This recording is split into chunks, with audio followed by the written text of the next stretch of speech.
What? Humans? Coming here? The six-limbed, heavily furred station director stammered as he stood up, grabbing tablets in each of his lower hands and tapping at them with each of his upper ones. Yes, sir.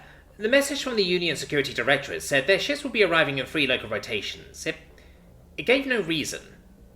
The snake-like being replied from the other side of the desk, holding their own tablet tightly in their hands as they awaited anything further from the station director. Very well. Go tell the rest of the senior staff and tell them they have 3 days to get their departments in order and a docking bay ready for them. With a sigh, the director sat back down and waited for his underling to leave the room. Then tapping a few keys, he sealed the door and activated the sonic scramblers, then stood back up. Why? What could humans want at this backwater dump? We aren't in any trade lanes, we have no rare minerals passing through, we're not in a position of strategic importance. We are just a medium-sized hab station to support the gas mining in this sector. Why would the oldest known spacefaring race in existence be coming here? After his outburst, the station director sat back down and sighed deeply, feeling a little better after screaming at the air in his room. After a few more moments, he started tapping away at several screens with his four-fingered hands, pulling up the rather limited data on humans the Union had, sending orders to get all the fine decorations out of storage, and approving the work requests that had been on backlog or were now being sent in by likely equally panicked department heads. Humans. That race had been there to greet every other known race at the end of their first successful crewed fast and light jump. What waited could be one of two things. Either a race was met by a lightly armed craft and an ambassador. This ambassador would hand over a local star chart covering the race's home system, and a radius around them equal to the distance to the third nearest star system from their home system. This area was what the humans classed as the core territory of a race. Any time they found a sapient race, they established the core zone on their behalf, and held it in trust until the race either ceased to exist or achieved FTL. The second was a QEC linked to the human central hub. This would allow communication with the human diplomatic corps or any other race connected to the hub.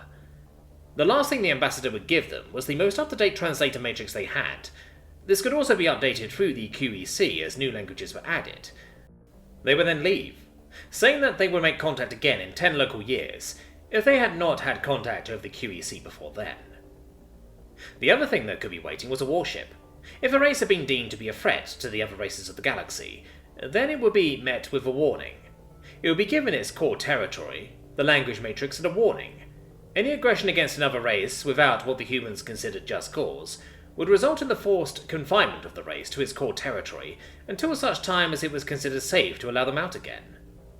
This last meeting had only happened 5 times, and only once had a race been foolish enough to ignore the warning, considering themselves as having a divine right over the universe they sought to attack, not just a neighbouring race, but one that was pre-spaceflight, being only in what the humans called the Steam Age.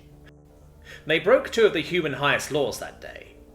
Now, 1,000 of that race's years later, they were still confined. The last 3 days had been frantic aboard the station. A station that for the first time in its life had no ships docked. All of them, upon hearing the humans were coming, had decided to not be there at the time of arrival. This left the station senior staff standing at the doors to Docking Bay 6. A long red floor covering lay from the door, all the way through the station to the most lavish guest quarters the station had. Station security lined the way, keeping the bravest of the residents what they hoped was a safe distance back.